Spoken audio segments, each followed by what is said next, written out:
Hi ಎಲ್ಲರಿಗೂ ನಮಸ್ಕಾರ. Welcome to my YouTube channel. ಸಾಮಾನ್ಯವಾಗಿ ನಮ್ಮ ಊರಲ್ಲಿ ತೆಂಗಿನಕಾಯಿಯನ್ನು ಕೊಯ್ಯುವಾಗ ಜೊತೆಗೆ ಬೊಂಡ ಕೂಡ ಬಿದ್ದರೆ ಅದನ್ನು ಉಪಯೋಗಿಸಿ ದೋಸೆಯನ್ನು ಮಾಡ್ತೇವೆ. ನಾವು ಎಳನೀರನ್ನು ಕುಡಿದು ಅದರ ಒಳಗಿರುವ ಗಂಜಿಯಿಂದ ದೋಸೆಯನ್ನು ಮಾಡ್ತೇವೆ. ಈ ದೋಸೆಯನ್ನು ಹೇಗೆ ಮಾಡೋದು ಅಂತ ನೋಡೋಣ. ತುಂಬ ಸುಲಭವಾಗಿ ಈ ದೋಸೆಯನ್ನು ಮಾಡಿಕೊಳ್ಳಬಹುದು, ಅಷ್ಟೇ ಆರೋಗ್ಯಕರವೂ ಹೌದು.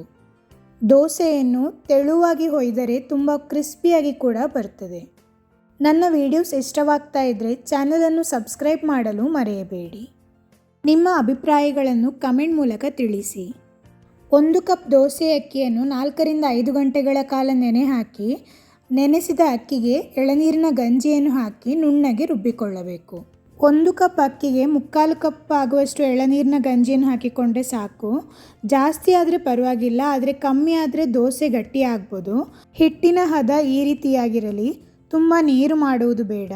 ಇದಕ್ಕೆ ರುಚಿಗೆ ತಕ್ಕಷ್ಟು ಉಪ್ಪು ಹಾಕಿ ಚೆನ್ನಾಗಿ ಮಿಕ್ಸ್ ಮಾಡಿದರೆ ದೋಸೆ ಹಿಟ್ಟು ರೆಡಿ.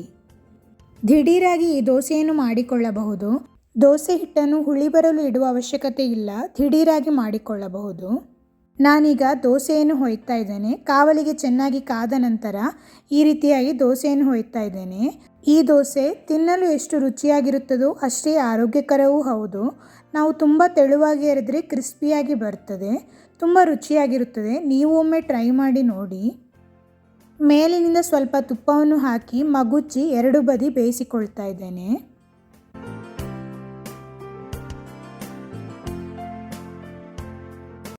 ದೋಸೆಗೆ ಬೆಲ್ಲ ಸುಳಿ ಅಥವಾ ಚಟ್ನಿಯನ್ನು ಸೇರಿಸಿ ತಿನ್ನಬಹುದು. ನಿಜ ಹೇಳಬೇಕಂದ್ರೆ ಈ ದೋಸೆ ಎಷ್ಟು ಪರಿಮಳವಾಗಿರ್ತದೆ ಅಂದರೆ ಅದನ್ನು ಹಾಗೆ ಕೂಡ ನಾವು ತಿನ್ನಬಹುದು. ವಿಡಿಯೋ ಇಷ್ಟವಾದಲ್ಲಿ ಲೈಕ್, ಶೇರ್ ಹಾಗೂ ಸಬ್ಸ್ಕ್ರೈಬ್ ಮಾಡಿ. ಧನ್ಯವಾದಗಳು.